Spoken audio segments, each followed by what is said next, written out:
favorite thing in the world is a good laugh. And I tell you, I've been chasing this young man down for the better part of about 8 months. I reached out to him on Instagram because he is absolutely hilarious. His material hits on a level of, my brother said to me one time when I was growing up, he said, the reason why you think that I'm funny is because I say the things that you're thinking about. And this man today, he says all the things that we're all thinking about. He connects with the audience on another level. One of my favorite comedians. I've been watching him and I've been going after him on Instagram. Again, I've been reaching out to him for about 8 months, and to be able to finally get him scheduled on the podcast is unbelievable. Getting to sit down with him, getting the mind of a comic, and just to be able to spend time with him is incredible. I think the greatest thing that you could ever do is to laugh, but I think the even greater than that is to make somebody laugh. And this is one of the most hilarious comedians out there, one of the hottest that's on the scene, and I can't wait for you guys to be able to spend a little bit of time with him. It is my honor and my pleasure to bring you Charles Mcbee. So why don't we get this party started? Yeah, yeah, and this the vibe that raised us, made us, saved us. Love so strong that the hard times praised us. From base life roots to the freeway nights, we turn small rooms into launch pad flights. Yeah, this the vibe that raised us, made us, saved us. Love so strong that the hard times praised us. From base life roots to the freeway nights, we turn small rooms into launch pad flights. We begun surfing waves too low, made our own rules everywhere we go. Held tight to the truth that our parents declared. Anything is possible, the love stayed there. Now Rob's daughter ballin' on the end scene. Ole scene, Will's kids live dreams we never could have seen. This the vibe that raised us, made us, saved us. Love so strong that the hard times praised us. From base life roots to the freeway nights, we turn small rooms into launchpad flights.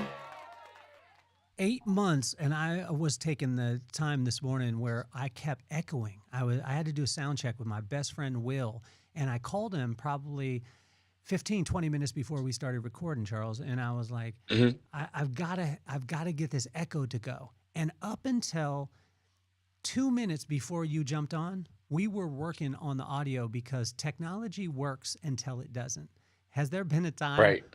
where you were at a club, you were doing a thing, and the technology broke down? Oh, absolutely. There's been times where the microphone would cut off, and then I'm just doing like a spoken word in the middle of. I'm like a black box. The club turns into a black box theater all of a sudden. It's just like, all right, my acting chops, my theater chops have to kick in at that point. Did you start out in theater, Charles? I Theater, did. singing, dancing, things like that?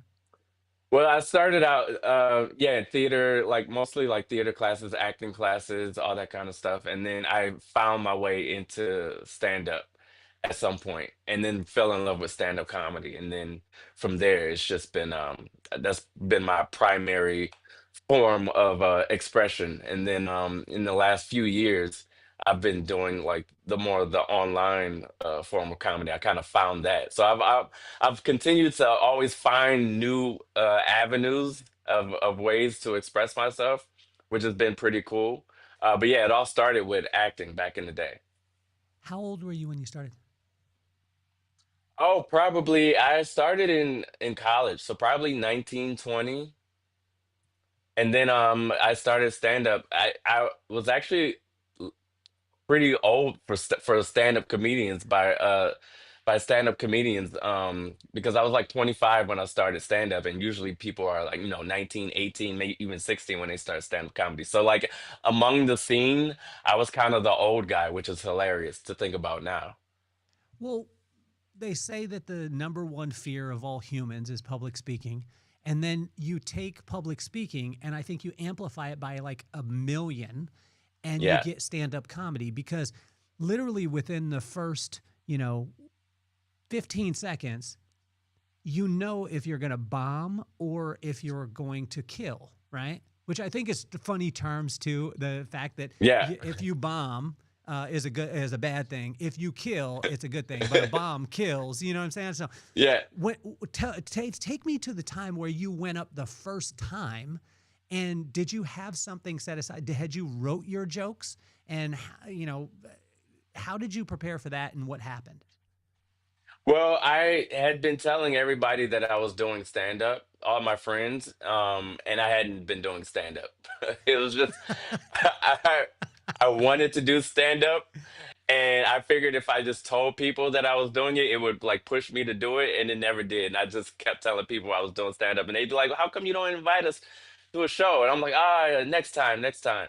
It was terrible. And then, but one time, my a friend of mine had threw a big party at a restaurant that she was managing, and she invited all of like our mutual friends and classmates and teachers and students, and she had all these performers musicians and all this stuff, and she asked if I would perform stand up. It was they had a stage at the restaurant, so it was like all these musicians and all these other people were performing, and she wanted to know if I would do stand up, and because I'd been telling everybody I'd been doing stand up, and I was like, please don't make me go up there. I've been lying this whole time. Like, please don't make me go up there. And she was like, I think you're funny. Please do it. And then everybody that was there, all pretty much, was there because they heard I was going to be doing stand up. So it was like that extra pressure.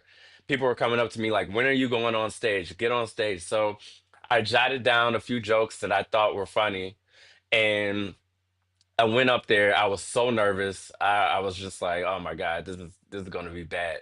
But I went out, I went on stage, and I'm shaking. I said the first joke, and it got a laugh, and I was just like, wait a minute, that feels pretty good. And then I did the next joke, and that got a laugh. And then pretty soon I saw the wait staff. This is how you know things are going well, when the wait staff is laughing. That's how you know you're doing good. So once that happened, then I was like, hey, this is something. And then from then on, I just rode high off of that. I was on cloud nine. I lived in the Bronx. Anybody that knows New York or is familiar with New York City, like, I at the time I was living in the Bronx, way up, like the last stop on the trains. It would take me an hour and a half to get home every night, right?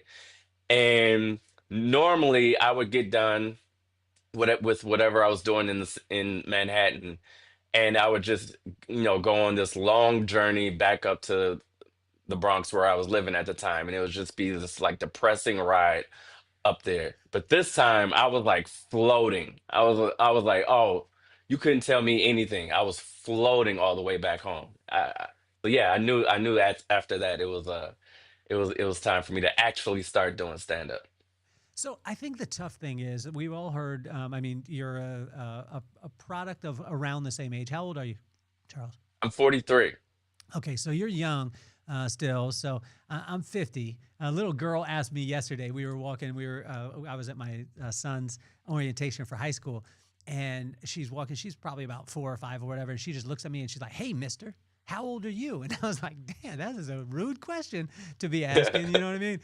But around that 50 time, we know about Nas, right? And Nas, when he hit Illmatic just came on the scene and just blew everyone away, all the stuff. But the sophomore album was left some things to be desired, if we could Hmm. say that, right? And so it was Hmm. tough to be able to follow up. When you kill that first time, in your mind, were you thinking this is the way it's at and it's just going all up from here? And was there a humbling experience after the time where you got everybody to laugh? Oh, absolutely. There was I remember to this day. So after that, I was doing stand up, and it was going pretty good actually for a while. It was going really good, and I'm doing, yeah, I was already a writer prior to this, so I was able to, kind of know what a joke was, and I was a comedic writer before I was a actual stand-up comedian. So I had a pretty good grasp of like comedy writing, joke writing, and things were going well. But this one particular time, I had a show at a comedy club, and sometimes we do things called bringer shows, and what that is you have to, in order to get stage time, you have to bring X amount of people, in order to get stage time. And so I brought a bunch of people. It was around my birthday, so I had them come like for my birthday, and so I had all these people, including a girl that I was like kind of dating at the time, and I decide that I'm going to do new material that I had never tried before because I was that confident at the time that I knew what I was doing. And I mean, it's a packed house, and I go into these new jokes, and when I tell you crickets, I mean, you could hear a pin drop. And what made it worse was I did an act out. And the act out, if anybody that knows about act outs, when you start an act out, you can't just stop mid act out. You have to you have to go through the whole thing. So you're in it. Either you so you're not there is no bailing out. So I did this whole act out. Not only was it an act out, but I got on the ground. I like laid on Oh, the stage to silence. And then I just had to get up to quietness and continue with the joke. Oh, it was bad. It was bad. And then of course they wanted to hang out afterwards, and I was just like, "Oh, this is not good." Now, were your friends okay? Were your friends telling you, "Oh, you killed," when you know you didn't? And were they trying to pump you up, being like, "No, it was great," and you're just like in your head, you're like, "Nah, that wasn't it." Yeah, they were kind. They didn't say I killed, but they were like, "Oh no, it was good." I was just like, "No, no, it wasn't." Did you have the one friend that is always like, my friend Will is like this. Like he went to a college football game with one of the guys from our high school, and the college he ran. I think he had like 25 rushes for like 3 yards, two fumbles. And my buddy Will rolled up, and my brother was there. And my brother says, "Oh man, it's so good to see you. Good job out there." And then my buddy Will was like, "Man, you effing suck." Like, did you have that friend? That you had the kind friends. Did you have the other friend that was like, "Nah, No, man"? no, they had they were all they I think because it was my birthday, they were like, we're not gonna like kill him on his birthday. It was your I think birthday. It was your birthday, and you yeah, were rolling around to a silent crowd. it was rolling around to a silent Oh, crowd. It was bad. It was yes. bad. Yeah. When I learned a good lesson after that. when did you start to find the voice? Because like your voice, like hearing your comedy, I'm not saying that I'm pigeonholing you, but when you're talking about, the things that we went through growing up without Wi-Fi, in the age where we grew up, like it's almost like you're grabbing memories of mine, bringing them to the forefront, and then embarrassing the hell out of me in front of all my friends. And I'm looking around while I'm watching your video, seriously, and I invite people when you see you and you see your bits and you see your jokes. I was watching in my truck today by myself, but I was looking around like, does anyone see me? Because I'm embarrassed because he's saying what happened to me. Yeah, it's it's kind of like I liken it to, at a certain point we kind of all grew up the same way. Now we're all in our own bubbles, and everything is segmented and fractured. So, everything is curated to each individual person. But back then, we were all watching the same television shows. We were all going doing the same things. We were all kind of like hanging out, playing the same video games. It was just time moved a lot slower back then, and just because we didn't necessarily have, we didn't have the internet or Wi-Fi, but somehow we all still kind of live the same type of life. It's kind of, I think that's the thing that people are most fascinated by. It's just like how, if I grew up here, and this person grew up in six states over, how is it that we had the same type of experiences? But I think that's what makes it so cool. Help me with the comedic writing part because you were writing before you were a stand-up, but this part fascinates me because when I used to hear a stand-up comedian say, "I wrote a joke," I would be like, "You wrote the joke? You should just say the joke." This is in my head. Like as Yeah. an audience member, I was like, "You wrote?" And then I remember going to a comedy club and for the first time seeing a guy pull out a notepad. And he pulls out a notepad, sets it on the stool. You know the routine. And he sets it Hmm. down, and maybe he's testing new material or whatever, and he kind of looks at it and he goes, and then he hits the joke. And I'm like, wow. I thought growing up, seeing Eddie Murphy, Delirious or Raw, I was like, I just thought he was just telling a story, right? Yeah. But talk to me. This is fascinating. how do you craft a joke? And is there a cadence to it to know that it'll hit? Or is it, I mean, is it something that's more natural? Well, you don't know that it'll hit until you're in front of a crowd. So that's the true test. Is like once you get in front of a crowd, then you'll know whether or not it's funny or not. But when you're writing it, yeah, it's true. I did that the other day. I had a piece of paper out, and I was just going through all these new bits that I was trying to work on. And a guy, and they were working. They were like people were laughing, so I was very happy that it was like I was like, okay, these are hitting. But a guy in the crowd, he yelled out. He was like, is there really anything written on that paper, or are you just fooling with us?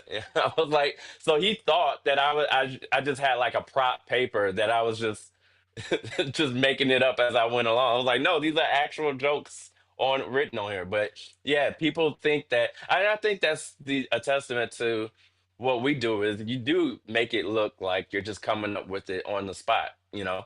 But if you see a comedian more than once, like if you see a comic on a Monday and then you see that same comic again on a Thursday or whatever, you'll notice that they're saying the jokes the same way. There's little emphasis and little cadences that they're doing the same way. Like it turns into a routine. It turns into something that's like muscle memory and it gets into your body. But when you're seeing it for the first time, it's just like it does look natural as it's supposed to. But yeah, and it's something that, over time you kind of become more comfortable. The more you do it, the more you get into a flow and the more you get into a rhythm. And Are everybody you has their different styles and all that kind of stuff too. are you constantly looking for bits like when you're say you're on the train and you see something, is that your kind of method? Because I don't know if you read the book. I actually bought the book, but I didn't read it, so I felt like I was more studious. You know what I'm saying? I don't know if you've been done that where you were like you just carried a book around that you wanted to read and you thought by osmosis it was going to get into your Yeah.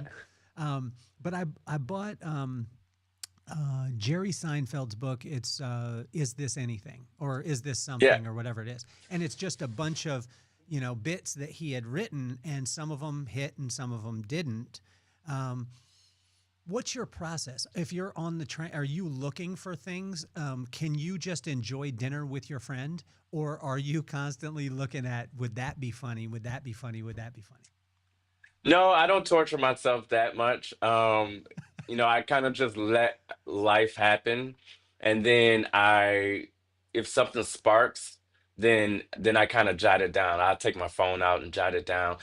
Most of the time, we call them premises. So like we're looking for premises where it's just like something will happen, or you'll hear something, or you'll be having a conversation, or you'll notice something, but it's just a lot of premises, but the jokes aren't really there yet. But you're just like, there's something in that. I'm gonna jot that down, and I'm gonna find the funny in that later because I feel like there's something funny there. But a lot of times, our joke books, they start out with just ideas and premises that we think something could be funny there, and then you go and on stage and figure it out. Some people figure it out beforehand, they try to write the whole joke out, and others write just the premise and then they go on stage and try to find the joke on stage. I like to Which try to find the joke on stage. has there been one like for you? Has there been one that you thought, say, I was talking with one of my buddies. I don't know if you know do you know the band Switchfoot? I'm not familiar. So one of my favorite bands. He told me, he said there was a lot of times where they would write and they would perform and they would get the song right, and they would be like, man, this is a hit, and it would not be a hit at all. And then Hmm. there was the other side where he was like, this is kind of like a filler song, and that's the one that wins the Grammy. Has there been those type of situations for you where you almost? I think one of my favorite scenes in The Naked Gun back in the day was when Leslie Nielsen called a strike and the crowd cheered, and he was like, it almost surprised him. Like he got Yeah. surprised by the reaction, and then the next time he went further into it, and by the end he's doing the splits, he's jumping up and down, he's called a strike, he's doing all the stuff. Does that kind of stuff happen to you as a comedian where the audience reacts where you don't think they're going to, and then it takes you down that rabbit hole? Sometimes on stage, so we'll have a list of things that we think are funny. And then it's mostly like, so if I have 10 jokes that I haven't tried before, but I'm trying to see which are funny, it's the surprise usually comes when they don't laugh at the thing you think is funny. And you're just like, wait, I thought that was funny. No, you telling me it's not funny? Oh man. And so you're crossing out stuff. But when they do laugh, then it's like, well, yeah, I thought this was funny, so this matches. But when they don't laugh, that's the shocker. But there are moments too where people laugh at things that you weren't expecting, or you'll say something that's just kind of off the cuff and it'll get a laugh and you're like, oh, okay, let me put that, put that down. But yeah, there's definitely moments where you are sure something will hit and it doesn't hit and you're just like, how is this not funny? I'm so sure it's funny. That happens a lot too now with my videos. It's similar to, I liken them to writing music or like having a hit song. It's like if a video, there's certain videos where I'll go, oh man, I know they're gonna love this, and it's just like a dud. And I'm like, wait, how? How did you not like this? And then there will be one where I'll go, hey, this meant something to me back in the day, but I don't think anybody's gonna know what the heck I'm talking about. But I'm just gonna make the video because I remember this, and it'll get a million views, and everybody loves it, and it's like, wait, what? So yeah, it's certain things like that that happens a lot with the videos. You're one of the very few that I've seen that has adapted, right? Because I think there's the get off my lawn type of people that are like, you know what, the digital side, we've got to keep the art, we got to keep the craft. But I see you doing both. I see you doing stand up live, which you're killing, and then I see your videos are killing. Like, seeing the amount of views, the amount of shares, engagement, all those things are phenomenal. It seems like you're hitting both. Was there a struggle at first? Because, going into a digital age, Yeah. was there an internal struggle at all? I don't know about internal struggle, but it was definitely a slow grind, a slow build because I got into stand up, it was still, Comedy Central was still huge and, things of that nature, TV and all that kind of stuff was still a big deal. And so that's what our goals was to get on TV as much as possible. And then this wave of, YouTube and Vine back in the day and all that stuff started coming. And a lot of us were late to the party. And if you talk to certain comedians of a certain age, they kind of look at, social media as this thing that they kind of look down upon. But Yeah. then at the same time, they'll be upset that they're not selling tickets or that their career isn't, moving forward. And I'm just the type of person that's like I'm all good with adapting. It's like either you get on board or you get left behind. And so I just really, I saw what was happening and I just made the decision to say, okay, you know what? Let me not fight this because if I want certain results, then I need to do what's best for my career. And I was also seeing friends of mine be successful with social media. And the fact that it allows you to take control. I've been able to take control of my own career and not have to rely on gatekeepers and, people of that nature to allow me to be able to have a career. I can do it all on my own. So yeah, for me, it wasn't that much of a struggle, but I do see it with other comedians sometimes where they're just like, I gotta do this. It's just like, well, you don't have to, but don't complain when, you're not selling tickets. So what, back in the day, doing stand up either led to two roles. It was pretty simple. It was you get on a sitcom, you do a special, right? And there Hmm. was a few that did both. So, you look at the Eddies of the world where Eddie did, obviously blew all of our minds with Raw and Delirious. And then he, Saturday Night Live. And then he went into movies and he did, he was just everywhere. today, like for you, for Charles, like what is that? What is the thing that you want to do? Is it a special? Because now you have the ability with a special, you don't have to wait for Netflix. You can actually Right. release it on your own because you have your own audience. But what is that? What is that pathway for you, or what would be the ultimate for you? Right now, everything is everything is so obtainable that it really is just to be in control of my own destiny. Like that's kind of the goal now. It used to be on a sitcom or to be, in a movie or something like that. But now it's like, oh, to create my own sitcom and air it on my own platform and have my own production company and just green light my own stuff. That's really the main goal now is to be able to just produce my own projects, green light my own things, and work with my friends and make money, doing it that way. I think that's in this era, in this digital era, I think that's the goal now. Take me to the relationships, because I think this is what the part that fascinates me the most is when you look back at the stories of I've talked about Eddie, you talk about Kevin Hart, Chris Rock, obviously Dave Chappelle, but then you hear the stories that a lot of them were in the clubs together, that they were friends or they were seeing each other come up, and we see them when they pop, we see them when they're. What type of relationships in the comedy clubs are you connecting with? And is it a brotherhood or is it an individual sport still? It's a little bit of both, actually. It's funny in that way because you start out doing like open mics and bar shows and like laundry mats, and you're doing all this ragtag stuff when you first starting out, and you become like a little clique, a little family, a little group because you're all kind of doing the same things and it's all fun. But then all of a sudden, one person starts to get a little bit of success, or another person gets a little bit of success, and then it becomes like a competition. So you were all just a band of brothers, and now it's like, well, how did he get this, or why did she get that, and well, how come I didn't? And that starts to take hold. And then after a while, after you've been doing it for a while, and everybody kind of has their own thing, is doing their own thing, then it comes back to kind of being a bit of a brotherhood.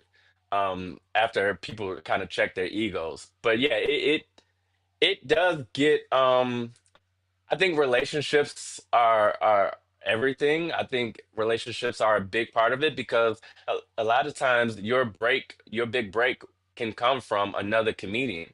If a big act allows you to feature for them or open for them on the road, or if they get a sitcom or a TV show and they cast you in to be a part of their TV show or in their film or something like that. That's how a lot of comedians end up getting these acting roles and stuff like that. It's not because they had like some big acting agent or they took acting classes. It's because a friend of theirs got a big production deal and ended up bringing them along to be a part of the project. So yeah, relationships are everything. And still, it's always good. And the thing is, the trick is for people to be able to say, so and so is a pleasure to work with. Is to be a good hang, to be funny, but be a good hang and a pleasure to be around, and that'll take you far in this business. Take me back, Charles. So Toledo is where you grew up, am I correct? Hmm. Okay, Yep. so take me back there, because when you hear of, I mean, the world's a little bit different now. Like when my daughter started going into the arts, she was acting and dancing and doing all this stuff. I was like, yes, let's go. There's such a great pathway. When we were growing up, that probably wasn't the conversation that uncles, aunts, parents are Yeah. having with us. Going into the arts, they're thinking, "No, you better get a job." You know, Right. Yeah. take me back there, because I mean, was there support from the beginning? When did you get your first laugh? And when did you know that the arts were for you? I always knew that I wanted to do something in the arts. That was And I knew I needed to leave Toledo in order to be able to really pursue it. So I was just like, either I'm going to go to New York or I'm going to go to LA. but I gotta figure this out. And my parents, they were supportive, but they still come from that era where it's like, all right, well, support yourself, find a job, get some benefits, and then maybe you can, do your artistic stuff. And I've always been the type of person that is just like, I can't do things that I just don't want to do. Like I have to do what I know I want to do. And so I went to school, I went to college, and I got my little communications degree because that was like the easiest degree I could figure out. And then after that, I just immediately moved to New York. Just I didn't look back. And yeah, at this point, it's funny because it's just like if I ever quit comedy or the business, like I'm screwed because there's no job that I would qualify. It's just like I have no other skill set. Is there a lot of material that you develop from, say, like your parents or your? Because I find that in no way am I a comedian, but I find that people laugh the most when I tell stories about my pop, and it's like because my pop was like super old school, you know, wanted to fix my uncle's reel to reel. And I asked him, like, why do you want to fix the reel to reel, Dad? And he was like, because he's got so much good music. And I was like, give me your phone. And I downloaded Pandora and I put on Southern rock, and I just handed it to him. He was like, "Where'd you get this, boy?" And I was like, "It's an app on your phone." He's like, "Yeah, yeah, but how much does that cost?" And I was like, "It's free." And he was like, but how much music is on there?" And I was like, "All of it." And then he just Yeah. pauses for a second, right? He just pauses. He sits in it. And he's like, "But those reel to reel sound good though, don't they?" And I was like, "You don't get it, Yeah. Pop. You know what I'm saying?" Like those kind of things for me, it's just the reality, right? Yeah. When did you start to realize that the reality was funnier than you coming up crafting a joke that was like ta-da? Because I see it in your comedy, like it's natural. Like and maybe I mean natural because you work at it a ton. Um, but do you find that there's a lot of material from your mom, your dad, your uncles, your aunts, and things like that? Yeah, my mom says that I owe her money from all the jokes that I've made, that where I talk about her. She's like, when you really make it, I'm coming to collect. I'm like, all right, you got it, you got it. Yeah, I think those, things can, like, when it comes from a real place. Also, it allows you to be more original, and it Yeah. keeps other people from being able to, have parallel thought or steal your jokes or whatnot. When it comes from a personal place, it's a more unique perspective that way. But I also try not to talk about people too much because they didn't ask to be a part of my routine. So I try to keep it tame for the most part. But yeah, Do you sometimes change the names? Um, I have gotten trouble that way as far as just in the speaking world because I'll tell a story about, I remember telling a story about my mom. My mom's in the audience, and I remember saying that, I said the word poor, as opposed to saying broke, and I said the yeah, word poor, and my mom snatched my tail afterwards, and she was like, "Look, you keep saying that we were poor. We weren't poor. I was doing the best that I had." And I was like, "Oh my gosh, I offended my mom." Have you yeah. had times like that where you had to learn, or did you just know that from the get go that I'm not going to, bust somebody out on stage while they're in the audience? Yeah, I kind of. It's funny that you say that because I have a joke where I say, we were broke, and that I talk about how we recycled back then, but we didn't call it recycling. We just called it being broke and not throwing anything away. We just reused everything, right? And I'm very like, I'm very cognizant of like using that word broke because my parents worked very hard. We weren't. I mean, yeah, they'd say broke, but we also lived in a nice home and in a good. We had everything that we needed and pretty much everything we wanted. So I'm always very careful of the words that I use to describe certain things because I don't want to. Because even though I'm saying it in a way that's a joke, it could come off, I'm worrisome about how it could come off sometimes and how it can make somebody feel. Even if that's not my intent, like I have to think ahead. It's just like, all right, well, this might hit differently than how I'm intending it to hit. So How many takes do you have to do when you're doing one of your videos that goes like absolutely ape? Like I'm looking at the videos on Instagram, and I mean, most people don't even have as many views as you have shares.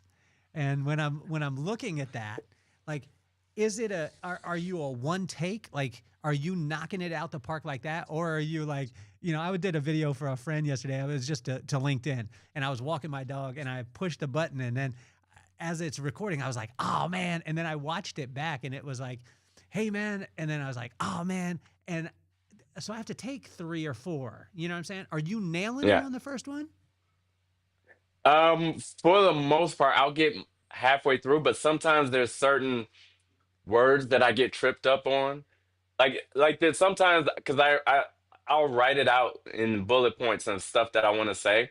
And when I write something, sometimes I'll write things that I didn't necessarily say out loud, but I'm writing it. So by the time I go to say it, I'm like, oh, my tongue doesn't usually say this word, and so it'll be like, blah, blah, blah. And I was like, wait, why? Why did I stop speaking all of a sudden? Like I know how to, I know how to speak, and then I'll go to say it again, and it'll be like, and so there's a lot of takes. It's certain depending on the video where I'm just saying a word over and over again or a sentence over and over again, trying to get it out. And I'm so stubborn that I won't change the word to something else. I'll just keep doing it over and over again to try and get it. So yeah, there's a few videos and I said one day I'll do like an outtake version of videos just so people can see like what it's like on the other side. What is the difference between the video hitting and do the videos that hit, does it always translate to live? Because what I've noticed is you've got an advantage, right? So being at your age, you lived without Wi-Fi, you lived in a place where again you make us all laugh. It's such a refreshing thing, and then digital came in, so you already had the chops of doing it live, and then you added the video to it where I've seen at times people be really good online and then I meet them in person and I'm like, I wish I wouldn't have met you. Yeah, Does that make sense? Because yeah, yeah, it's totally. not the same. Like I see influencer, like I see influencers or whatever it is, and then Yeah. they're like, "Hey, by the way, and then I meet them, and I'm like, "Dude, you're a dud. Don't let anyone Yeah. meet you. Just stay online." But you Yeah, you yeah. have you have both sides. But does it always translate? I think so. Because like you said, I've always stand up is what I have always done, and so that's who I am. And the videos are just an extension of that. And so when the videos started to take off, then I knew that eventually I'd be able to do live shows and tour off of the videos. So I already started planning ahead of time that curating an act that when I would go on tour that people could come out and the jokes would kind of hit the same way.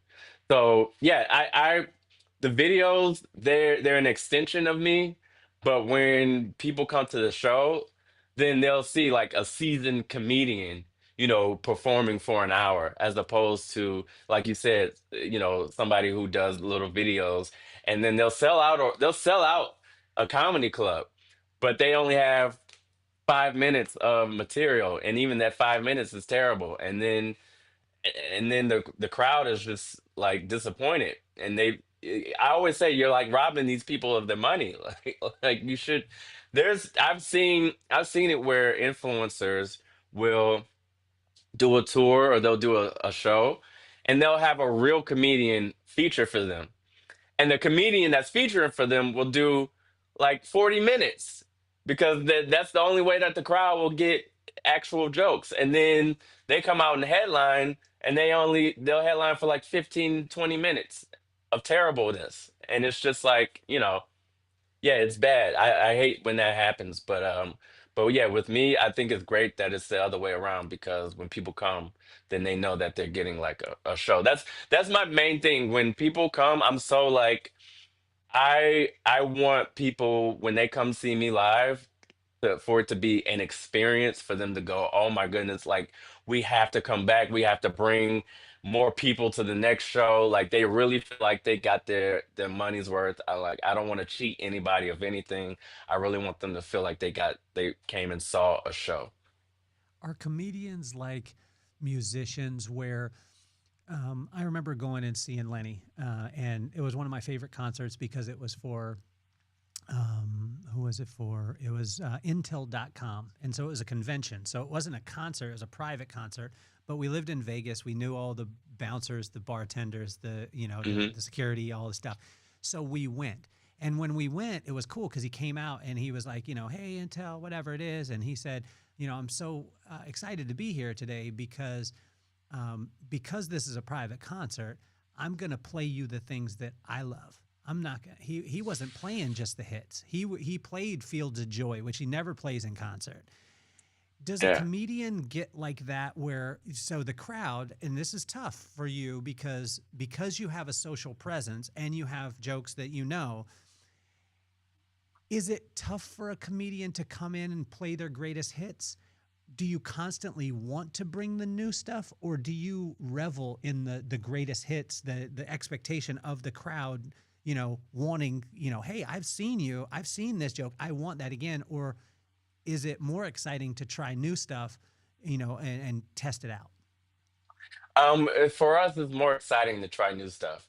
It's always exciting to try the new stuff. But also we have places that we go to do the new stuff and or try the new stuff so that by the time it gets to tour, then it's a part of the greatest hit stuff. So it's like I have my places where it's just like, okay, this is my gym where I go to try new stuff, and then I go and when it's tour time, then it's a polished act. And sometimes when I'm on tour, I'll carve out like 10 minutes of just like, all right, and I'll ask them. I was like, hey, is it cool if I try some new stuff?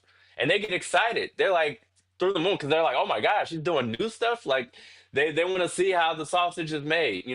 So I think if you have that rapport with the crowd, then they're on board and they're with it. But yeah, for us, it's always exciting to do new stuff. It's just that's what we live for is the new stuff.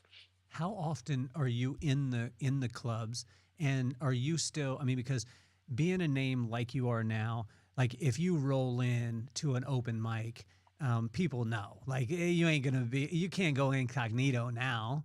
But how often you know getting on stage, as is it a couple times a week, is it every day, what is that cadence for a comedian? No, in New York City, it's 3 to 4 times a night, every night.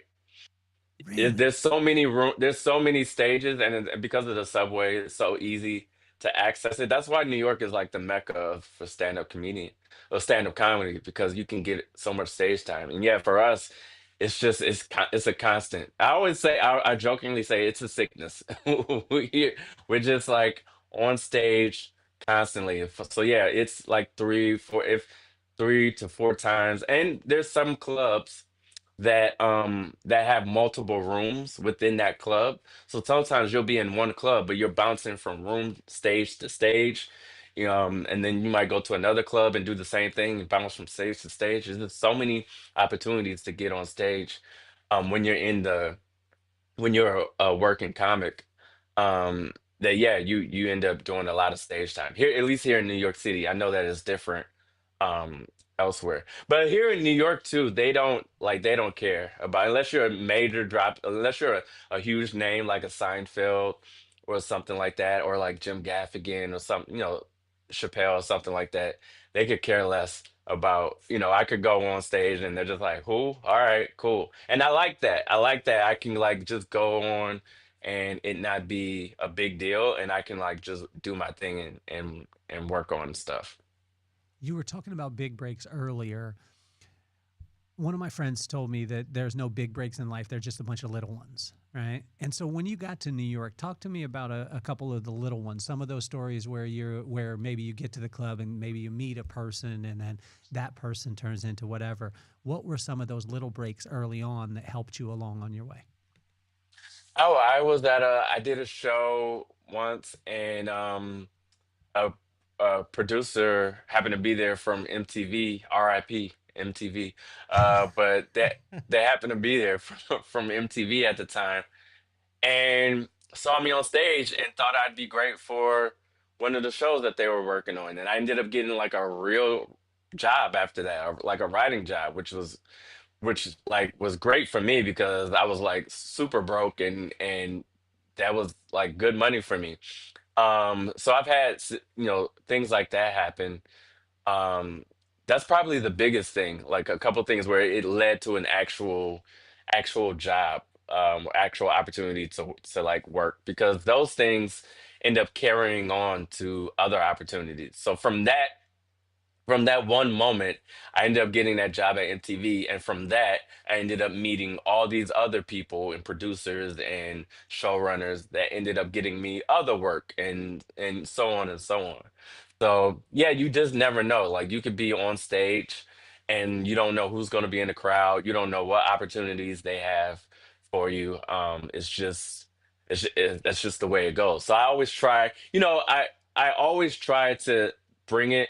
I don't, I try not to phone it in. It doesn't always work. Sometimes we do phone it in. Sometimes um, we do get a little jaded, and we're just kind of like, oh, I don't feel like doing this right now. And might get a little lazy on stage. But for the most part, I try to bring it every time, because you just don't know who's going to be in the crowd.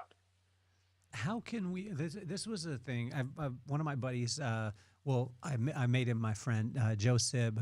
We just had him at the Vibe Room, so we had him do stand up there, and he did great. And then he invited me to go to the Comedy Store. He was doing he was working out his hour because he's going to do Hmm. a special, and he was working it out. And he asked, hey, come, whatever it is. Um, how can us as an audience, as a fan, right? So a person watching you, right, consuming your stuff Hmm. online or coming to your shows, how can the audience best support? And the reason why I say this is because no matter what business it is, what I find is a lot of times the customer or the consumer of the, whether it be the product or the service or whatever it is, they don't know how to best support. And I asked one of my friends. He owns he has a franchise. He has 42 locations, and I asked him. I said, if people would buy three things from you when they came in, Hmm. those three things are readily available. They're there. I said, what impact would it make if everyone came in and they bought the three things that they already buy, but they just bought them from you? And he said it would mean a lot. And I said, well, how much? And then he gave me a figure, and we figured out if the people did that, it would be a difference of $5.2 million in revenue a year for his Yeah. company. If those people just did those three things. And I said, well, why don't we tell the customer then? And he said, well, I never really thought about that. So if you could tell your consumers or the people that come to your show or the people who love Charles Mcbee, if you would just do these one, two, or three things, it would not only shift things for me, but I would create a completely different product for you and be able to service what you love at an even higher level. What would that be? Wow, that's a good question. I think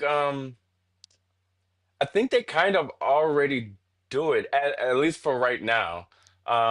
Because with with following me and sharing my videos, I think that's been the biggest thing, is just sharing my stuff and sending it around for people to follow.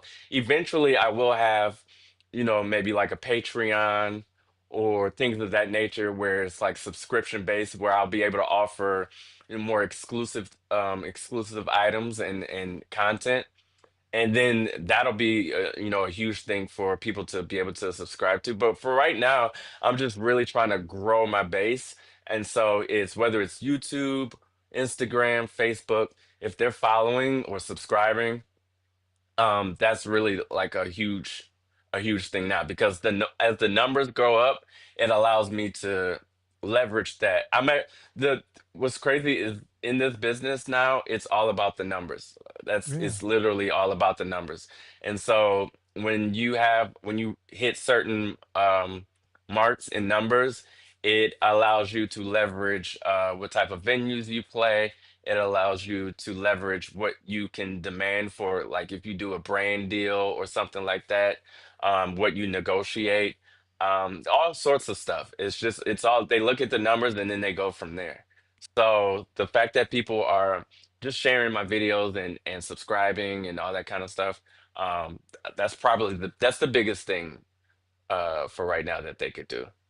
Take me into the, you said three, four, stages a night. Are you doing that 7 days a week?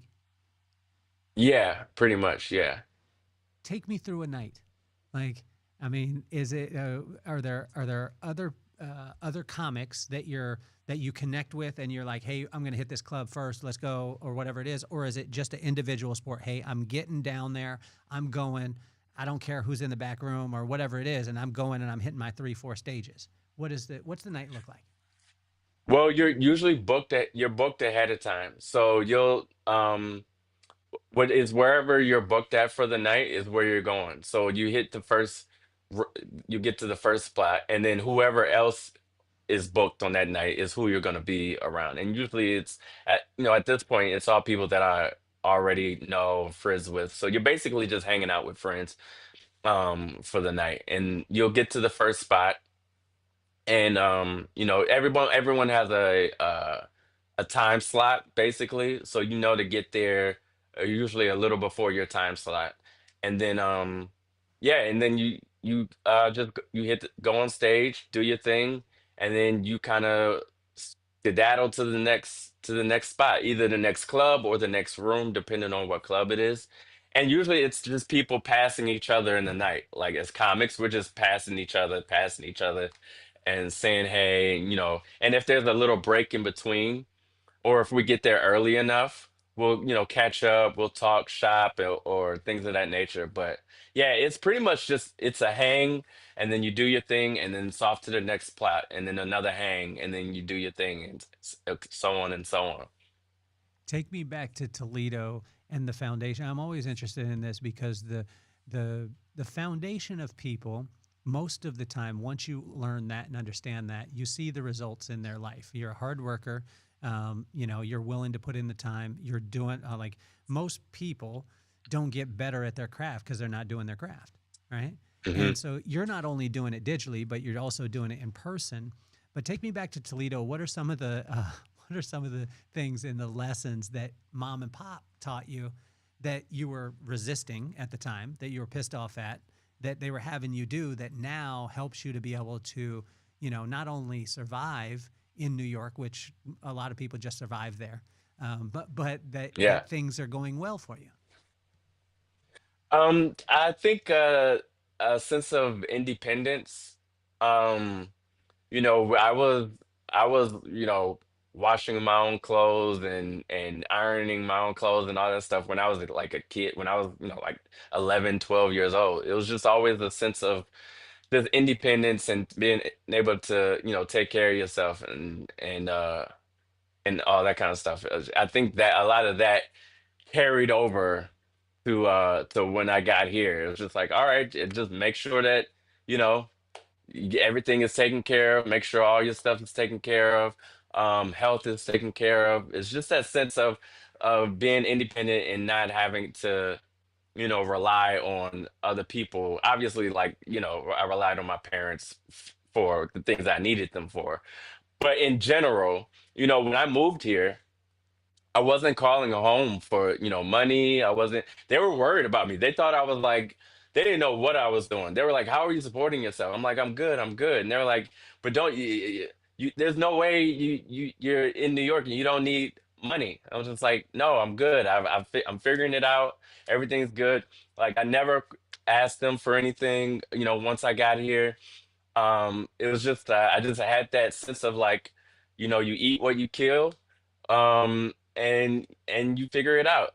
And so I think they instilled that in me. They both my parents worked multiple jobs. Like, you know, back then it was just like you traded hours for money, Uh-huh. and you if you wanted more money, then you worked more hours. And so my mom would work. She had a regular government job, and then she would work at the mall part time. And my dad like worked for the police department, and he was a professor. It's just like they had multiple things, but they did what they needed to do in order to, maintain, in order to provide. And so I just took on that same mantra. It's just like, all right, I'm gonna do what I need to do in order to make sure that I'm good, so that I can s- continue to pursue what I want to pursue. What were you killing early on that didn't taste that good to eat?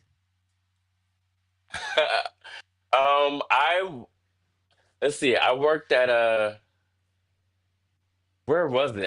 It was this place in Long Island where we worked. We basically built countertops. Um, and then shipped the countertops off to different places in New York. And the people that were there were great. Like I ended up doing it, so it was a temp job, and I got out there, and it was really just I was really just out there to help them. They were moving from one facility to another facility, so I was there to like help them pack up and all this kind of stuff. But I did such a good job. That was another thing my parents taught me. It was just like whatever job you do, make sure you do a great job at it. I don't care, no matter what it is. Make sure you're professional and you do a good job. So I ended up working there, and once my once I was supposed to be done, because we had moved them to the next facility, they ended up hiring me to actually work at the company, which I didn't know anything about carpentry. I knew nothing about countertops. I know nothing about anything, but they were just like, figure it out. And so I'm in there, like, helping to cut granite and like all this kind of stuff. But it was a cool experience, but it wasn't something that I was looking to do long term. It was just like at a certain point, I was just like, all right, this is I'm gonna have to, I'm gonna have to figure something else out, because it was not for the faint at heart. Let's just say that.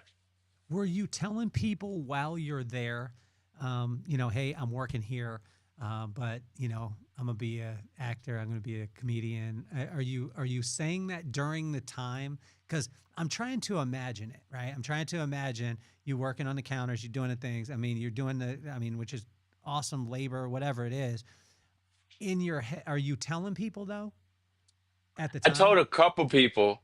It was a couple people. I said, hey, I actually do this on the side, and they were like, oh, they were really cool about it. They were super supportive. Just like, oh man, that's so cool. The great thing I loved about that gig is the people that I worked with were just like salt of the earth people. Like you can, especially in this business, you can get used to being around, a little more. I don't know, just a little a little soft. People are a little soft around the edges, Yeah. whatnot. Especially in the like show business or entertainment business. And these people were like blue collar workers. So they when I told them I did stand up, they were genuinely happy for me. And they were just like, "Oh, that's so great and that's so cool." Because to them, they couldn't even fathom like, "Oh, what's that like? Like we got a celebrity here." It was just cool. So yeah, I enjoyed it for them, but the labor aspect of it was just not conducive to, because I would literally like do the job, and then I would have to drive like an hour back into the city to try and do a show, and I would be so exhausted. I remember one time I was so exhausted. I was at the bar at a comedy club at the bar, and I just had my head down on the counter because I was so exhausted, and everybody thought that I was drunk. They thought that I was like an alcoholic just passed out at the bar.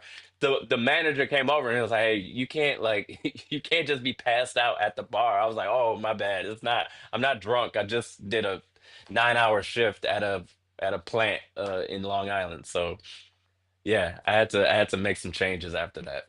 Do you find that sometimes when you go on stage and you're tired, I've found this is when I go and when I go and speak, or even say, I have a podcast, and sometimes I'm exhausted, I find that I sometimes perform better because I'm not pushing. Do you find that on stage at times when maybe you're exhausted, maybe you don't feel like you don't want to be there, and then it hits harder for the people and resonates with them? Or is it always that you have to be on? No, whenever I'm on stage, it usually kicks in. There's been times where I've been sick, like, and I was just like, I can't. Well, and nowadays, I just wouldn't go. I'll cancel the gig. But early on, there were times where it was a high, profile gig, or a gig that I just didn't want to miss. And I was just like, I don't know how I'm gonna be able to do this. And then the second I hit the stage, it's just like everything goes away and you're fine. And then the second you get back off stage, you're back to being sick again. And it's just like, I don't know what just happened. But but yeah, that happens sometimes. Sometimes you're just like, I'm not in the mood, I don't feel like it. But the second you hit the stage, it all goes away. I was just watching, and I'm sure that you will watch. Do you watch a lot of comedy, or do you stay away from it? Sometimes I'll get into a certain space where I'll start watching a lot of comedy, especially when I'm in like special mode, because I'll study other people's specials and see what they're doing. But in general, then I usually don't watch a lot of comedy. Is that because you don't want it to rub off? Like my buddy Tim Story, he told me, he said there's a word called mashak that is I believe it's a Hebrew word that means to rub off. And he said, mashak in a positive way is being around people who lift you up, all the things. He said, but he's a public speaker. He said he doesn't watch public speakers at all because he doesn't want any of their stuff to rub off on him. Do you subscribe to that mentality? Yeah, totally. You don't want to. It's like sometimes if someone would be super funny, and I'll just like, and I do enjoy listening to like or watching like super funny people. But at the same time, it's just like, yeah, start you don't want something to seep in, or to be influenced by anything. You just kind of want to make sure that you're as original as possible. So sometimes, a lot of times, I'll just kind of stay away from watching a lot of other comics. But here in New York, though, we're around each other so much, um that we pretty much know each other's acts at this point here Okay. in New York City. So like, we kind of it's not as big a deal to watch each other stand up here in New York, because we kind of police ourselves and each other. But in general, I try not to watch as much stand up.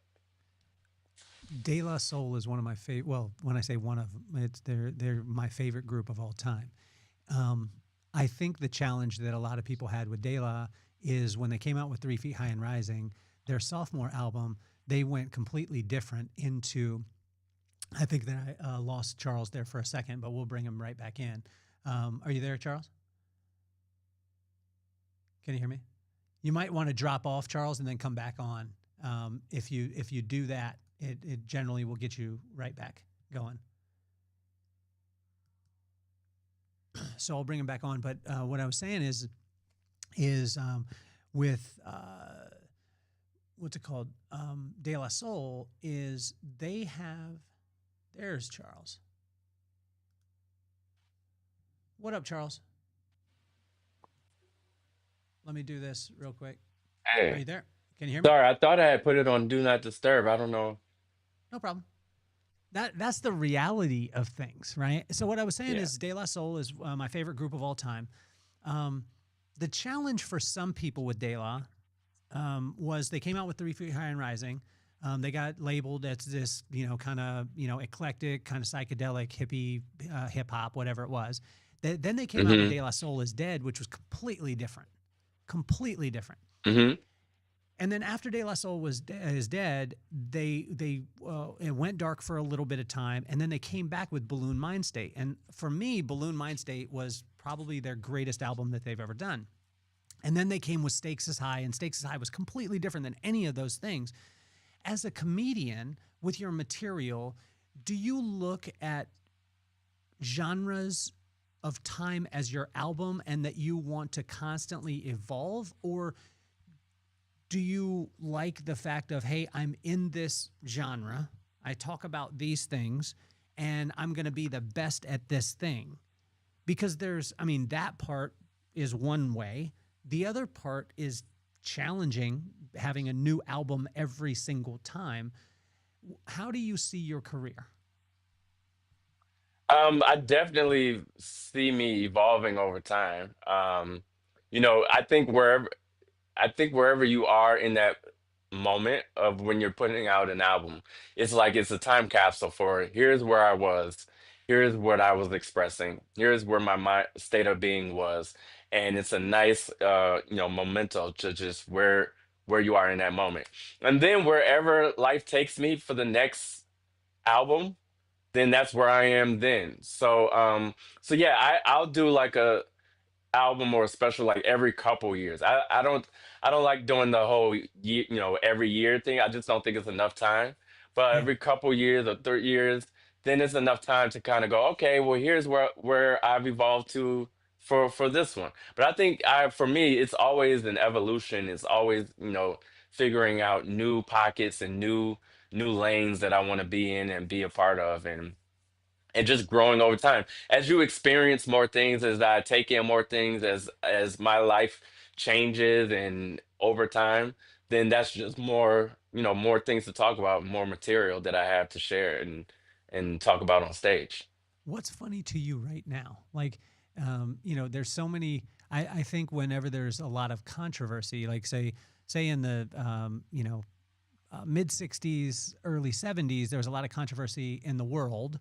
We got great music, we got great comedy. You had Red Fox, you had Richard Pryor, you had from the controversy came all this phenomenal art. What's making you laugh right now? Oh man, what's making me laugh right now is the observations, like the observational stuff. Like we're all kind of seeing everything that's happening right now, and just like the irony in everything. Whether it's like the Venezuela stuff or things of that nature, it's just like it's kind of when everything is so kind of crazy, and then for comedians, for us to kind of just pick at it and show the absurdity. That's the kind of stuff that makes me laugh now. It's the absurdity of everything that we're all taking so seriously. And for us to just turn it on its head and go, this is actually insane. This is all pretty crazy. I'm always interested in the system part of it. And this might not, I don't know that it translates, but you can help me with this, Charles. Is I was actually, we were just talking about it last night. Robert Rodriguez, phenomenal director, incredible human, great artist. Hearing a interview with him, he broke down the way he makes a movie, and it was actually it was pretty simple, but it was because he's a master at his craft. So what he did is he would take 3x5 cards and he would write down like, man walks into the bar with a guitar case, right? Second Mm-hmm. 3x5 card, man with a guitar case. It actually isn't a guitar, it's a gun, and he meets the bartender. And then he would lay it out like that. And within 10 or 12 3x5 cards, he literally wrote the movie. And obviously, you fill the things in. When you're going to craft a joke, right? What's the cadence and the system to be able to put it in play? I know you can't guarantee a laugh, but there's things. I mean, as you know, like I believe it's called a callback, where you'll talk about something. I think Dave Chappelle is the best at this, where he actually told the punchline and then he came back around and told you the punchline, which you had forgot about because he took you on the journey, right? And it was the callback to that. Or you say a joke at the beginning of your set, and then by the end, then you call it back, and it's like, oh man, it just brings the house down. Take me through the systematic way of crafting a joke. Is there 5 or 6 stages to it, or does that relate to the writing part of comedy? Well, it starts out with just one idea. It really just starts out with, a thought. Depending on the style, people have different styles. For me, it's one idea, one thought, and me finding the funny within that. But then what happens is once you find the funny within that thought, then you notice like, oh, that actually is related to this other joke that I have. And so then you put those two jokes together, and it's like, oh, well, that's actually related to these other jokes that I have that are also talking about relationships or talking about politics or whatever. And so by the time you're done, this one joke ends up being in the family of several jokes, all under the same umbrella of whatever the topic is. And then you're like, well, wait a minute. By the time I get to this joke, I can call back to this joke, and that's when you have fun with it. But it all starts with just one nugget, one joke, that just happens to relate to a bunch of jokes. Like you'll hear somebody do 15 minutes on marriage or whatnot, or 15 minutes on their kids, but they didn't come up with that whole 15-minute set all at the same time. It's like each individual jokes that they kind of pieced together and sewed together to get that 15-minute chunk on marriage or kids or whatever the case might be. Could you give me an example of this? Because it again, it's fascinating to me. What you do fascinates me, and I think that if you're not fascinated by comedy, you don't have a great life. You know what I'm saying? Like, I think all of us in no matter who you are, no matter where you're at, if you're at a barbecue, you're at a family reunion, and you say something and it incites the Hmm. thing that you do, all of us are like, oh my God, like we have a feeling. There's nothing like being able to make people laugh. Give me a specific, like, take me through like an idea like that's in right now, and then help me to be able to take us through and walk me through how you would craft that into something fun. Because when I hear your stuff, when I watch a video of yours, I'm like, how Yeah. the hell did he take that I related to, Uh, and then he took me on this journey, and then I'm laughing my ass off, and I'm getting convicted of it, and I'm embarrassed because I think that people are watching me, and all these things. Could you take me through one of those things? So it depends. Like I think an example could be so I did one where I was talking about how I said cars back in the day, there was more there were more ashtrays in cars than there were seat belts and and safety features in cars. We would I'd be in a car with my grandfather and he'd just be smoking up a storm, packs of cigarettes, and I'd be sitting there next to him and I'm smoking with him involuntarily, not even secondhand smoke, just firsthand hot boxing in a Buick with my grandfather. And that's just what it was back then. And like I'll take that and then I'll go, okay, well, what else about cars back then was something? And I'm like, what? Not only did they not care about our safety, sometimes we would just ride in the pickup truck, in the back of the pickup truck. And today that would be it's you get hauled off to jail for doing that. But back then, I'm in a pickup truck, me and my cousins just in the back with rakes flying around. One sharp turn to the left, and we're off in the bushes being raised by possums. And it's just like from there you're thinking of like, okay, so now where we are. Okay, so from cars back then to cars now, well, what would be the difference now? Well, now cars, you're sitting in a car now, and you don't know if the is on or off while you're in the car. You're sitting in the car for 15 minutes. The air is blowing, the radio is on, but you still don't know whether the car is off or on. Like bring back regular keys. I want actual keys to where I know like if you put it in, the car is either on or off. Now you go to leave the car and the car is beeping at you like, "Hey, idiot, I'm still on." You're running back to the car like you left the toddler in the back seat. Like just bring me back to the when cars you knew they were on or off and they had ashtrays throughout the whole vehicle. So like that's just one like little example of like how one thing Yeah. I'll start with just this thing talking about me and my grandfather, but then it'll just send me on like a tandem of just like, oh, what else about, cars and things from back then. And then it's a lot of comparing then to now, and showing the differences between then and now. And then you get into the details of it after amount of time. You start cutting the fat, is what we say in comedy world. The excess words and stuff, language there that you don't need, you start cutting it out until you just get to the funny. And then you just say all the funny back to back. I believe that there. No, I think that there's a couple different ones, but there's two major schools of thought. What I found is one that you find out what the audience loves, and then you craft things around what the audience wants. And then there's the other side Hmm. of like that you do what you love, and the audience, which is already formed, will Hmm. find you. Yeah. Do you subscribe to either, or do you bring both? Because say when you're doing, this is the tough thing, and I've watched this with say like social media. Social media, sometimes there's there's cadence, right? Okay, so you got to have a Hmm. hook for the 15 seconds or the first 2 seconds. You got to have a good hook, and then you got to create a curiosity gap, and then you got to have it pay off at the end, right? So that's I mean, if you watch like social media Right. like gurus, then they have that. But then there's the side of the person that is like, basically, F that, I'm going to do what I want to do, and the people who love it are going to find it.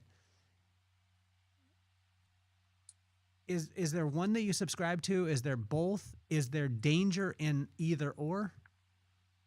I think you should always do what you want to do, because if you're chasing something, then Mm. it's just gonna back you into a corner, and then you're just gonna be miserable. And now you become successful doing this thing that you hate, and it's just not fun. I think you should always do what you enjoy doing, but also at the same time, I mean, have some type of strategy to it as well. If you're finding that the audience is receptive to what it is that you're doing, and they're liking what you're doing, then yeah, lean into it. And there's a balance. It's like you're doing what you love, but also you are catering to an audience. You're catering to a crowd. And so, but it should start with you doing things that you enjoy, as opposed to you trying trying to do something because you're chasing an audience, or you're chasing a trend or something like that. I just don't think that that's the best way to go about it. Is the greatest hits part hard? Um, because say when you go and you have and I don't know this as a comedian, once you get your set, say you get your hour, and you know it kills, and you know how to drop it and stuff like that, how quickly till you start getting to a point where you say, I don't want to do that joke anymore. It's kind of like when I go back to De La because I'm a huge fan. I remember hearing interviews with Dave before he passed, and he would talk about how grueling it was to perform Me, Myself, and I. Because for Mm-hmm. him, it was the hit that everybody knew. But for him, he was like, we just dropped Stakes as High. I want to do Stakes as High. That's where my heart's at. That's what I want to do. Yes, I'm going to do this thing for you. As a comedian, do you get that way with your set? And, or how long does it take to get to that? Yeah, I think it's the opposite for comedians, because when we drop an album or a special, then usually it's us retiring those jokes. Oh, So it's the other way around. So it's just like, here's the special, here's those jokes, and then we start over, and start from scratch for the next run. So it's less of us having to do the same jokes that you've seen us do on other specials and whatnot, because it just doesn't work that way with comedy. So like, people aren't necessarily requesting jokes from that we did on specials or albums or anything like that. I never connected that before, as Yeah. far as that when you release a special. So when you release an hour special, that's the retirement of those jokes. Hmm. Yeah. Wow. Yeah. What what's the difference? What's the difference in the culture of, say, like New York, to when you're about to go on a West Coast tour? Um, what are the differences? You know, you're going to do mic drop here in San Diego. I can't wait to get the. You said that I Hmm. can't wait to get the date for it because I want to be there, and I want to have you come and perform at the Vibe Room. It would be a huge honor. Um, but what's the cultural differences, like, from one to the other? For New York, the thing about New York City is we're very much in tune with like the streets and what's happening in real life. Like because we're on the subway, because we walk everywhere, we're not in our cars. We don't just get into our car and drive to a certain place and then get out of the car and then go to wherever you're going. For us, it's like we're walking, we're on the train, so real life is happening all the time. Whether it's be like whether it's some guy on the corner talking to a brick wall or somebody fighting on the train. It's just like we're just so in tune to the chaos that I think it sharpens us because we're just locked into everything. All these life experiences are heightening our senses all the time, and so we're just taking in content nonstop. Do you think it's simpler when you go to, say, Midwest or to the West Coast? When you come out of the hub, which the comedy hub is New York, when you come out, do you find that there's an unfair advantage for you because you have, I mean, because you're doing three, four, times a night, um, on stage? I think I lost him for a second, but he's going to be back. We're going to talk about the fact of um, New York and how it gives an unfair advantage to people, not only in the comedy game, but just also in so many different areas. Are you there? Are you there, Charles? Can you hear me? Yep. Okay, I must not I don't know how it's okay. to do this. I'm This is very this is it's the good part of is when you swipe down from the I think it's the right hand side diagonal, and yeah. then set do not disturb on there. It should Let's see. do it. There's a do not disturb Let's button. Yeah, uh let's see if I can do it. Does it say I'm so like is there a it should say focus like on there, and then you push that, and it says do not disturb. okay, I see it Yeah, now. yep. You can Gotcha. do that. Yeah, there we go. See, All right. that's There what I we love go. about live too, man. What I love about live is the life part of this. What I was There we asking go. see, I told you, Charles. So what I was asking is does New York give unfair advantage when you go to other places because you're performing three or four times a night? I mean, your sharpened skills. It goes back to my pop. My pop. I asked him. I said, "Did you fight a lot as a kid?" And he was like, "I don't know if you could call it fighting." And I said, "Well, why?" He said, "Because I was chopping wood and carrying logs and doing all these things at 12 years old while most of these kids were watching TV." So by the time that a confrontation happened, I had chopped the wood. I had done all the work. So when we went in, it wasn't much of a fight at all. Like Hmm. it was a couple of punches. The kid was down, I was leaving, and it was done. Do you find that when you're working as hard as you are at your craft, when you go into markets like smaller markets, or is it tougher in a smaller market? No, I think you definitely have an advantage. I think New York comedians, because we get up so much, I think we have a lot of skill sets that we bring to the table.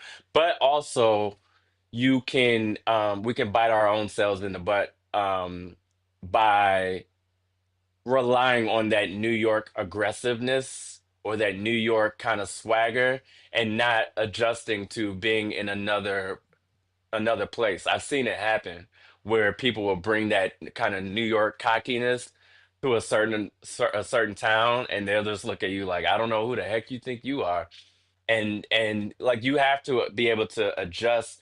And I think that's what I tell New York comedians, like you have to get on the road, you have to do the road so that you understand that there's more places than just New York City, because if you're only doing clubs in New York City, then you're not really you're doing yourself a disservice. Take me through the pathway of a comedian, because this is interesting too, where, because I don't think a lot of people understand it, right? So when you first start off, you're doing open mics. When you're doing open mics, you're going in and basically volunteering your time because you're working on your craft. Am I correct on this? Right, yeah, Okay. basically you're actually Okay. paying to do the open mics. What? Yeah, you're paying. It costs, at least here in New York, it costs money to do. So you're paying $5, or you got to buy a couple drinks or something like that, in order to get 5 minutes of stage time. Yeah. Okay. So you're So, losing okay. money when you first start. Really? So you're investing. That's what we call investing, right? Yeah, If exactly. you're going to go into it for the long haul, it's investing. If you're going to quit, that's called an expense, right? Yeah. But okay, so take me through the whole genre. Okay, at first you pay $5, couple drinks, whatever it is. What's the next stage?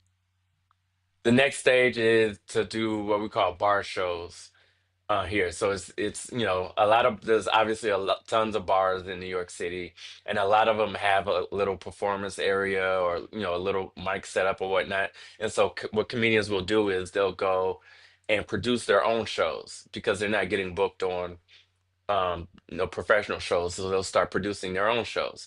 And that's kind of how you get real stage time, where you're not just performing in front of other comedians, because the open mics can be like dreadful here in New York City, because you're just performing to other comedians, and that's not fun. It's not a fun time. So when you do the bar shows, then you're starting to, and so there's some bar shows that are better than others.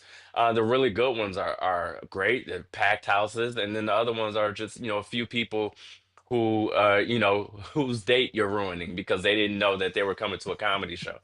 And so, so there's those. But then eventually you go from that to getting a little bit of stage time.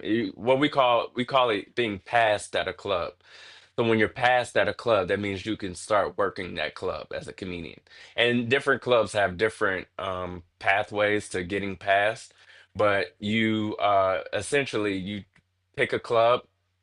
Well, you don't pick a club. There's clubs that are higher up than others. So usually you start with the kind of lower tier clubs, and you try to get into those, and then you work those, and then eventually you work yourself up to the higher tier clubs, and that's usually how it goes. And at that point, when do you stop paying, and because even in producing your own show, you're going to have to risk, right? Because you're going to have to either promise a certain amount to the bar or whatever it is. When is the time when payment starts to come? Well, payment comes when you're working full time at a club. When you're, because even when you start working at a club, you're not getting that much stage time. Eventually, you'll start to work more. But even then, I mean, you're getting maybe 50, $50 or something like that, depending. So it's really the amount of paid spots that you do, to where you start to like make a little bit of money in the city. But yeah, you're getting like maybe $50 a night, or for a show, maybe $100 on the weekend for some clubs. But it's yeah, it's more the, if you can do a bunch of shows in the city, then that's when you can like start making a little bit of money. But other than that, that's why most comedians eventually they go on the road. When they can really start to draw, they go on Yeah. the road, because that's where you make the real money. From an audience standpoint, is it good after the show to come up to the comedian And because I know there's a lot of awkward conversations, and Hmm. we're not going to name any names, but you know exactly what I'm talking about, right? Like, Hmm. what are the awkward things that the crowd says, and what are the things that, from a comedian standpoint, that you're like, that made my night? Start with the awkward Um, ones, because I mean, we all just go dumb, especially when we see a comedian that we love and we see him afterwards and we're like, and we just don't know what to say. What are the dumb things that you shouldn't say as an audience member to the comedian that you absolutely love that just came off stage? um, if there was multiple comics on a show, probably don't say out loud, "You are my favorite," because usually the other comedians are nearby, and it's always awkward when somebody's saying that and they can hear you from, from like a few feet away. Yeah. Um, Other than that, it's, critiquing somebody's joke, like, just don't do that. There's no need. Saying Do you have saying what people come jokes up? you didn't like. Yeah, do you have people come up and let you know? Like, I remember I made a comment one time, which was the most unfortunate. I said something to the effect of, you know, that somebody had one leg, and I joked saying, you know, she had one leg and she's gonna pop it off right now, and said it in jest. This was not a comedy show, anything like that, but I said it in jest. And the girl right in the center of the front row had a leg that popped off and she took it off. And it was like the most awkward thing for me. Do audience members sometimes come to you and tell you that they were offended by a scenario?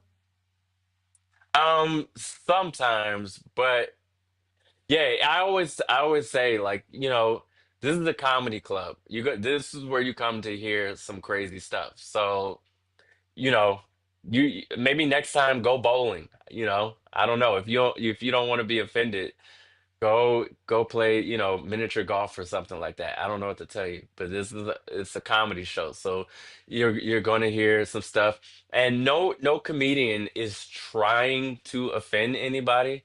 Like, we're not going out of our way to try and offend people. Patrice O'Neill said, a good joke and bad jokes, they're birthed out of the same place. We're just trying to make people laugh. So, if you're offended, then it is what it is. But, we're not trying to offend you. But yeah, I think people sometimes think that we sat up all night going, I'm gonna offend, you know, Julie in Arkansas. Like, I'm really gonna try and make her upset when I say this joke. It's like, no, we're just saying jokes. How do you know when it's time to talk about something? You know, like there's sometimes when something's a hot button and you go at it and it's a little too soon for it. Is there a gauge for you, or do you just throw caution to the wind and go at it? Usually we talk about it right away. In New York, we talk about it right away. We don't care. As soon as it happens, we're talking about it. And I think people come for New York shows. Audiences come for that. They want to hear, like, the taboo, conversations and discussions and jokes and about what's going on in society or whatever. Um, so yeah, we talk about it right away, and we find the funny, we find the joke in it. Are you on the like on the precipice of retiring, or are you working on a special right now? Are you working on Yeah, an I'm hour I'm right working now? on one right now. Okay. Yeah, I'm working So on hour. while you're working on that hour, are you already kind of almost projecting or thinking about, because as you said, once you hit that hour, you're retiring those jokes. You're going to craft them, you're going to make them better, and by the end of the tour, that set is going to be so tight. But also, you know that, hey, these are going to be done. In your Yeah. process, do you already start thinking about, like, okay, so I'm moving into this space? Yeah, once there's so I kind of have what I think my hour is going to be. So now I'm almost like I got that, and I'm working on, like, the newer stuff, which probably won't be in the special because it's still so new that I don't want to rush it. But it's kind of bleeding over, so it's just like I'm got my hour, but I'm also working on like the newer stuff, getting that ready. So by the time I shoot the special, I'll have newer jokes ready for when I'm on the road and stuff that I can at least because we're basically starting from scratch. So I at least want to have you know, jokes that I can start from. So I'm not completely starting from scratch all the way. I can go, okay, I got at least 15, 20 minutes of newer stuff that I can build from by the time that the special is over. How long does it take you to get to an hour? I mean, I was just talking with a filmmaker last night, and a lot of stuff ends up on the floor, right? And they chop it hmm up, they edit it, they film for 15, 20 minutes, and they get 30 seconds out of it. Is that the same way in writing for comedy? Um, Pretty much. You're writing all the time. You're always working stuff, but then a lot of stuff just that you think is funny ends up not working or not being funny. So I always look at it as a numbers game. The more I write, the more I'm able to get funny stuff. The less I write, then the less chance there is of me being able to add more funny things to the hours. So it's just a matter of how often you're writing and how often you're um able to like test things out to see what's funny. My whole thing is just like it's not about me having to be funny all the time. It's just a matter of me writing a bunch of things and then picking the increasing my odds of funny things being in that batch, you know. Do you work into it? Because of what I've noticed in the last little bit, there's seems to be, and maybe it's a period time. It seems to be a lot more interaction with the crowd nowadays than there was in the past. In the past in comedy, and I love the evolutions of it. Um, hmm in the past, when we would look at, say, or when we go back to Eddie, or we go back to Richard Pryor. When we look at those and we see the specials or we see them, there wasn't any interaction with the crowd at all. There was just, they were there, they were performing, they were knocking people out of their seats with laughter, all the stuff. Now you're starting to see some people that are working crowds specifically, or that there's a mix of the two. Have you added those things to it, or is that even a thought process, or do you just have to be ready just in case somebody heckles that you can come back at them? I work some stuff with the crowd now. Like I'll actually go out to the crowd and tell them to throw out suggestions of things Mm. from back in the day, and I'll like riff on stuff. Like this is after I've kind of done my act. Then I'll just be like, what's something from back in the day that kids today wouldn't even believe if you told them. They'll start throwing out all kinds of stuff, Blockbuster, whatever, like payphones, and then I'll just riff, and we'll Mm. just have a good time and go from there. But so yeah, I for me it's both, but I do notice that crowd work videos and clips have like launched some people's careers and stuff like that. So it's just a matter of what works best for you. How do you know the difference or the line? Because I remember hearing a interview with Seinfeld years ago, and they asked him about clean versus using profanity, like cussing or whatever it was. It was just his take. When you started off as a comedian, did you make a conscious, like whether it be a conscious decision or one way or the other, or does it matter for you, or do you just use it in specific times? Now I'm a little more seasoned. I use it in specific times. When I started, I was cursing up a storm. I was cursing like a sailor when I started. And Did then you find it was eventually, easier? Did you find it was easier to get laughs when the profanity was there? yeah, it was a bit of a crutch. Okay. And I think there's certain comics that like, that's their thing and that's fine. But for me, it was a bit of a crutch. None of the jokes or 99% of the jokes that I was doing they didn't need to have any of the cursing. Like the jokes didn't rely on the cursing, so I was just doing it for shock value, or because I could, or because I just felt like I wanted to. And then over time, it was just like, okay, let me actually like try to do this without all of that and see how that goes.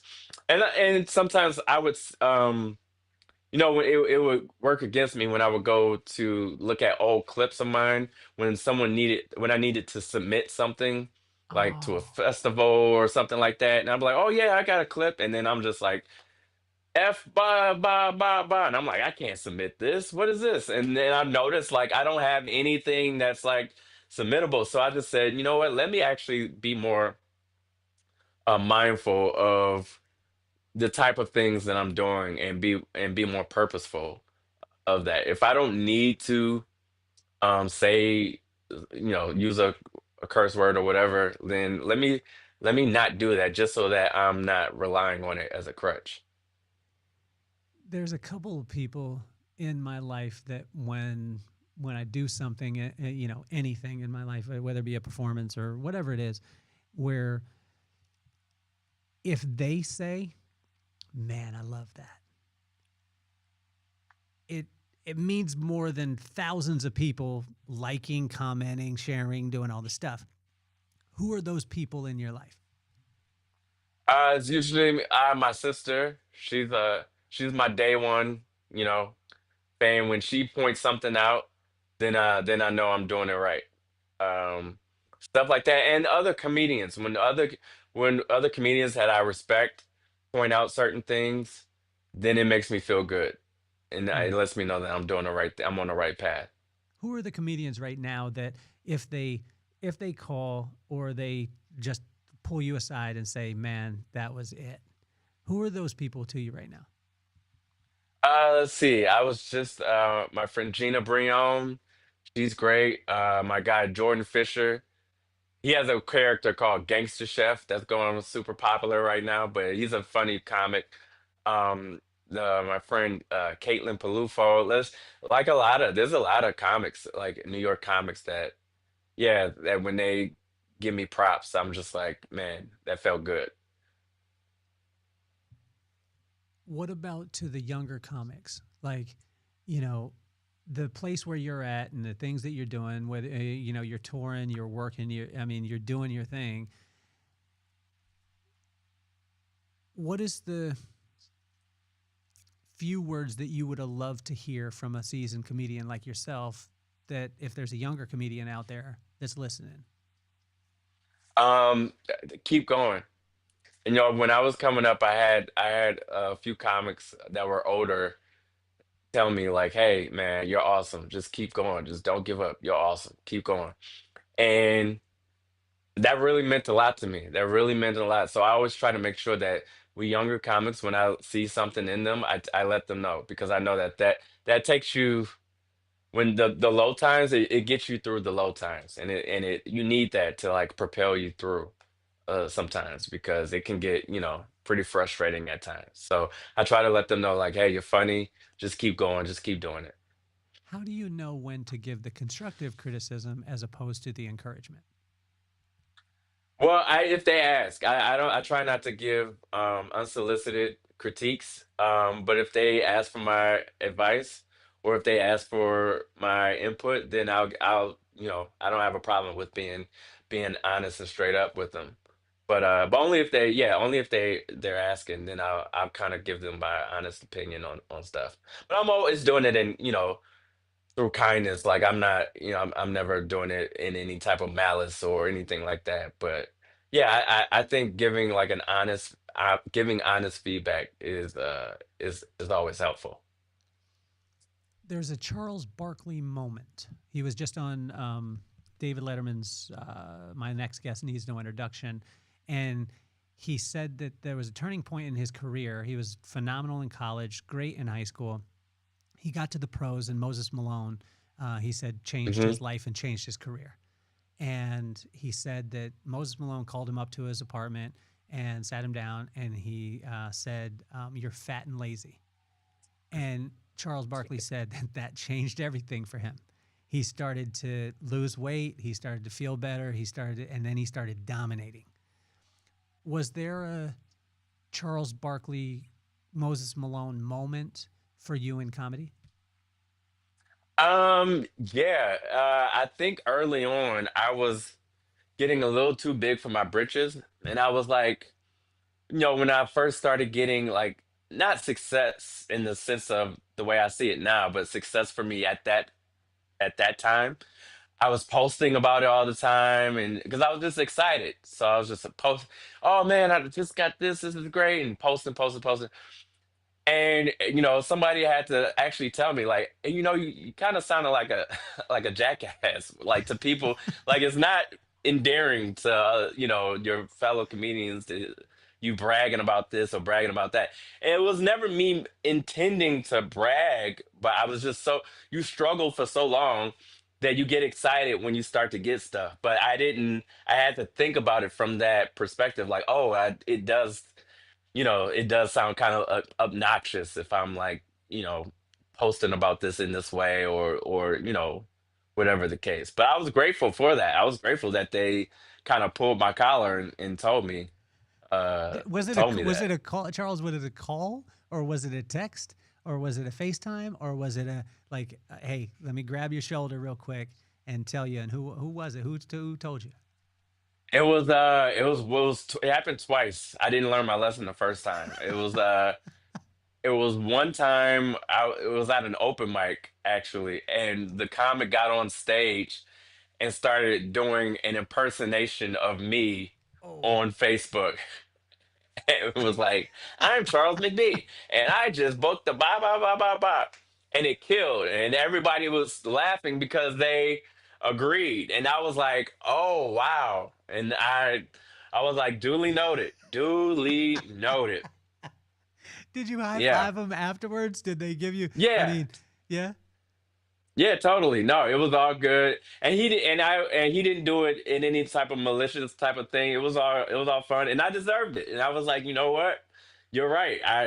We high-fived. It was all good. But that was nice. That was a nice kind of awakening. It was just like, all right, that's great. Was it the second time? Was that the second time or the first time? That was the first time. The second time someone had vouched for me, an established comedian had vouched for me to get I forget what it was. I think I was in a comedy festival or something like that. Or no, an audition. I got me an audition. And again, just like an idiot, like I was so excited, I posted about it. Oh, I just got this audition. And it was just like this is when it really, because the other comic was a buddy of mine, but he wasn't like some established person. But this comic was like an established comic. So when she was like upset that I did that, then that brought me back to earth. I was like, you know what, I gotta stop. So from then You on, I stopped not like posting about anything I was doing. what are you struggling with right now that you're having to laugh at yourself internally? As you're going through, because if we would have said back to Charles, and when did you move to New York? 2007. Okay. If I would have said in 2007, which in 2007 social media wasn't even really around, I lost Charles just for a second. But these are things for me. Hold on for a second. You know what we're gonna do, Charles, is we're gonna get you That out of Boost Mobile, and we're gonna that get you on was an AT and that T was me. plan. Is That what was we're gonna all my do. fault. I was trying to see how much battery power I had left, and ended Man, up just you just need to plug completely. that damn phone in. Is what you need to do, Charles. This is that come to Jesus time, man. I'm gonna get you. Yeah. I'm gonna get you a burner phone like KD next time when we do it, right? Um, no, but Let me see. uh, Let me make sure. Or let me make sure that I'm yeah, you plugged better get in. a power cord. Uh, yeah. You better get. There's a power cord right behind you. I can see it. Let's see. There there we go. Yeah. There we go. Look at that. There we go. Are those Christmas jammies too? Do you get Christmas jammies That- every time? That's right. Every year? My wife always gets them for us. Oh yeah. Yeah, she always gets us the same, all the whole family the same ones. Does your mom do it? Did you go home for Christmas? Yeah, I went home to I was back in Ohio for Christmas. Is the tough thing when you get back, like, I've got a follow up question, but when you go back to Toledo and you're back around your family and they know, like, I mean, you're very humble, but you're killing it in your profession and you're a hilarious comedian. Is it tough when you go back home because people are like, "You're a comedian, tell me a joke"? Like, does that happen, or do they No, but just they kind of they're just super excited. Not my okay? like my family, but like when I go around like other people, they're like just super. They can't. For where I'm from, just you like moving away is like a big deal. The fact that you like moved to New York City is already in of itself. It's just like I can't believe you left. You moved to New York City.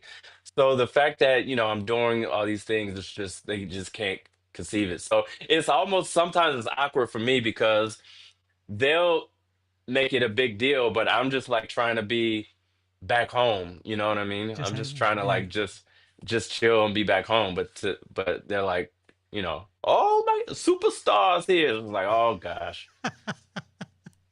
So what I was about to say before your Boost Mobile cut out is is in 2007 there wasn't really social media. I mean, it had just come on the scene in 2006, and we all didn't adapt to it until probably 2008. I remember when we started to do it.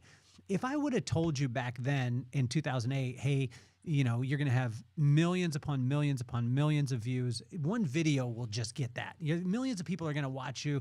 Hundreds of thousands are going to share you. You're going to be in these places that you're not even going to have to be in a physical club, but your material is going to be all over the world. You probably would have been like, I don't think that that's going to happen. Or you would have been like, man, that would be the greatest. But then we get to that point, and it's not like we rest back and settle in and whatever it is. What's the next mountain that you're climbing right now?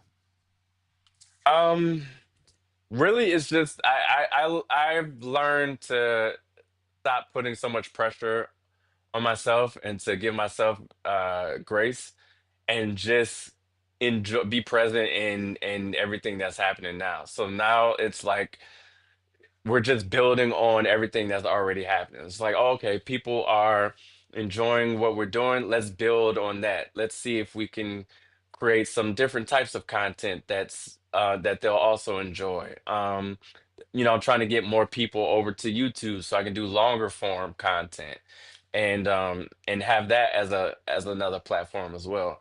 But everything right now is just building on to what we're already doing and not putting so much pressure to conquer the next big thing because Yeah. it just gets tiresome after a while and then you end up not appreciating everything that you're already doing. It's just like I'm constantly, like you said, if I was to look back before and look at where I am now, it's like I wouldn't even be able to believe it. But then here I am in the present, and I'm going, oh, how how can If I I need to, it's all this other stuff. So it's just like, yeah, be present, continue to build what we got going, and just don't worry about it so much. Who else are you inspired by, whether it be inside or outside the industry? And the reason why I ask this is because for so long, I watched businesses or companies, I watched them only study people in their industry. So if they're in the hotel industry, the hospitality industry, they would study other hotels. If they're in the restaurant industry, they would study other restaurant tours. But I found the elite studied people outside of their craft. So one of my buddies, his name is Patrick Umel, who's a phenomenal human being. He's runs Table One Hospitality. He was partners with Michael Mina, one of the top celebrity chefs in the world, and Hmm. but he didn't just study restaurants. He studied hotels, like hotels that gave phenomenal service. He studied all these different crafts and then brought them into the restaurant business. What's inspiring you right now, whether it be inside or outside the comedy space? I watch everything. There's a great series on like the History Channel. The such and such that built America. It would be like the food that built America. The the toys that built America. And it's just always they're basically just telling the stories of how these iconic, restaurants or toys or movies or whatever the case, like the people that, what they had to go through in order to build these things that we see now is just, you know, regular everyday Americana. But you forget that they actually started with a person, and then watching them like go through everything that they went through in order for them to get to where they became is very inspiring to me. So I watch a lot of documentaries on people that built came from nothing and was able to build something out of nothing. All stuff like that really inspires me a lot. Are there people right now that are inspired you? The reason why I ask is because there's a. Have you heard of the musician La Russell? Lil Russell, no, I don't think so. So I've been. People are going to get sick of me talking about him because is super inspiring to me. I mean, the reason why is because he started producing music. He's out of the Bay Area, so Hmm. very similar to a Too Short kind of, like cadence, everything like that. But Hmm. he started doing his own music, and then he produced it out of his mom's garage. And as opposed to putting his music on Spotify or Apple or anything like that, he actually just started selling his album to his audience, like you were talking about earlier. He Okay, released yeah, it just recently, and he said within the next 30 days, he wants to sell 100,000 records. And he put it up on his site, which was so different. He did this with his concerts too, where when he first started doing his concerts, he did them at 3 o'clock in the afternoon because he didn't want to have to stay up late. And he did them where you could pay whatever you wanted to be able to come to the show. If you had $1, you could pay $1. If you had $5, you could pay $5, whatever it was. And he did the same concept with the albums. And he just released them. And I think, yet as of yesterday, I think he was at like 3,500 in sales. But here was the kicker: Kyrie Irving, Clay Thompson. Well, Clay Thompson bought his album for $11,000. Kyrie Irving bought his album for $11,001. I think he was one upping Clay, his teammate. right, right. Snoop Dogg bought the album for 5,000. Some people bought it for $1. Some people bought it for 99 cents. This guy, for me, obviously, I mean, I think his music is cool, but I think his concept is so incredible because he's really engaging his crew. Are there people out there right now that are kind of inspiring you? Again, whether it be in the comedy space or is there individuals that are? Yeah, I mean, there's people, I especially when it comes to like content creation, I watch how some people end up building their core audience just by engaging directly with the fan base. And so like somebody like Andrew Schultz, when he was coming up, he got rejected by all the platforms, the Netflix, the Comedy Centrals, everything. And then he just ended up going straight to his fan base, straight to YouTube and giving out clips for free on YouTube and building his fan base that way. And other people have done that as well and become successful in that. So that's kind of like been my mantra now. It's just like going straight to my fans and having them, having a direct to consumer relationship. And I think that's the model for a lot of artists now. So I think for what he's doing, yeah, he's ahead of the curve because that's pretty much how it goes now. And to a lot of these other corporations that take over, like ticket sales and Ticketmaster and stuff like that, they're taking so much of the pie and taking so much of the money and upcharging fans to be able to come to shows. So when you do it on your own, you're able to control the cost more, and you're able to give the fans a better experience as well. And so it's mutually beneficial that way. What do you wish that your fans, all the people, I mean, there's legions of them. What do you wish that they knew more about Charles? Um, Honestly, what was funny is I tried to not. It's like I don't want them to know anything. This is so weird. I'm just like, I'm still like trying to keep as much privacy as possible. So I'm just like, you don't have to know anything. Um, no, I to just know that I do genuinely try to make people feel good. With everything that's going on in the world and stuff like that, it's I think that we all should try to do the best we can to like offset the craziness with as much joy as possible. At least for me, that's what I try to do. So if anybody should know anything about me, is that like I am genuinely just trying to be, what as JFK said, be the person, be the change you want to see. Like I'm just trying to put that out there and be the change that I want to see in the world. Who's your Mount Rushmore? Top five comedians. Top five comedians. Let's go Chris Rock. Let's go Dave Chappelle. Let's go Richard Pryor. Let's go George Carlin. And let's go Bill Burr. Ooh, hey, that was that's a great crew. Um, what does Mama McBee not hear enough from you? Uh, what does she not hear enough from me? Probably, I could call more. I have to work on that, calling more. I have to call more and just say, hey, like I try to, we get it in at least a couple times a week, but I have to do better at that. So just random. It's more so the random hey, how you doing? She needs to hear more of that from me. So I'm gonna do Uh, better at that. That's incredible, man. I started the podcast because of my two kids, Maddox and McKenna, and I never wanted them to worship idols. I just wanted them to be inspired by iconic people like yourself. And so Mhm. Maddox is 14 years old, marches to the beat of his own drum, plays Yeah. sports, is into film, that part. And then my daughter is in the performance arts. So she dances, sings, acts, all those things. Um, what advice would you have for Maddox and McKenna? And if you could use both their names and call yourself Uncle Charles, it would be awesome. Well, Uncle Charles is sends this out to Maddox and McKenna.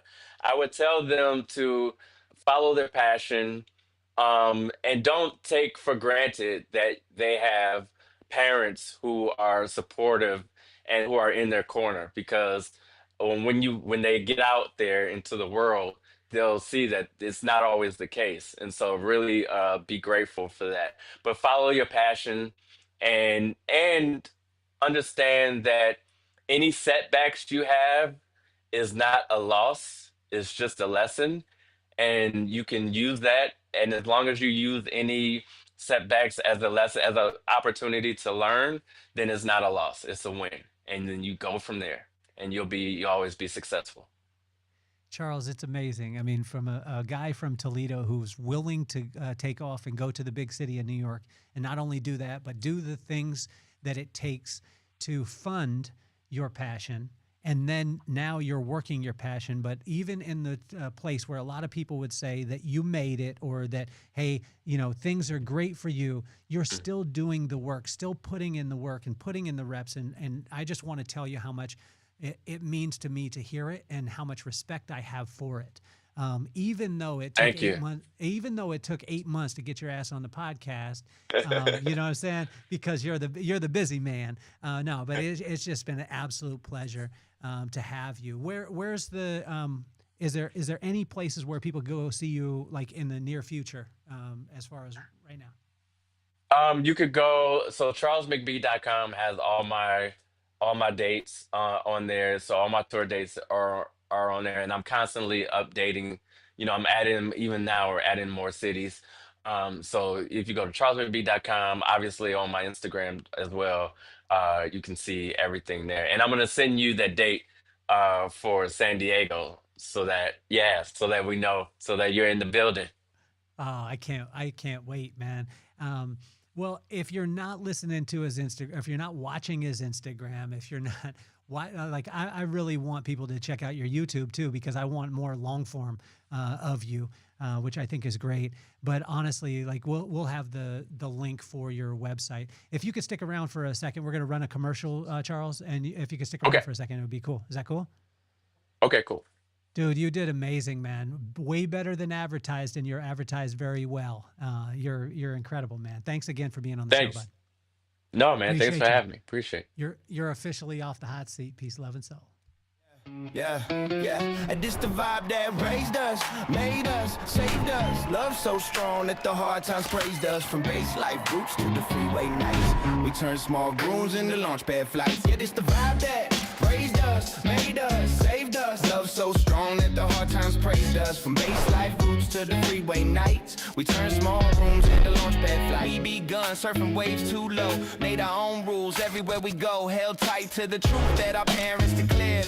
Anything is possible, the love stayed there. Now Rob's daughter ballin' on the end scene. Ole scene, Will's kids live dreams we never could have seen. This the vibe that raised us, made us, saved us. Love so strong that the hard times praised us. From base life roots to the freeway nights, we turn small rooms into launch pad flights.